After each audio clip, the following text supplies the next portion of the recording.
గారి అధ్యక్షతన ఉన్నటువంటి కూటమి ప్రభుత్వం ఇప్పటి వరకు 3,25,00,000 మంది ప్రయాణాలు చేసినారు. దాదాపు ఈ పథకానికి గాను 1,144 కోట్ల రూపాయలు వెచ్చించినటువంటి పరిస్థితి. దివ్యాంగులకు ఉచిత బస్సు ప్రయాణం సౌకర్యం కల్పించున్నారు. వీరు మామూలుగా పెన్షన్ అనేది గతంలో ఒక ఇబ్బందికరమైన పరిస్థితి ఉండేది.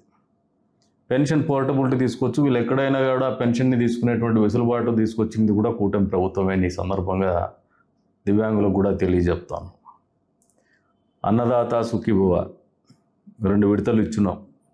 కేంద్ర ప్రభుత్వం 2,000 రూపాయలు, రాష్ట్ర ప్రభుత్వం 5,000 రూపాయలతో 46 లక్షల మంది రైతులకు 6,310 కోట్ల రూపాయలు డైరెక్ట్గా రైతుల ఖాతాల్లో జమ చేసినటువంటి మంచి కార్యక్రమము సూపర్ 6లో భాగం కాదా?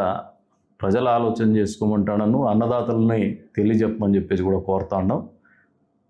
అబద్ధాలు మాట్లాడేటువంటి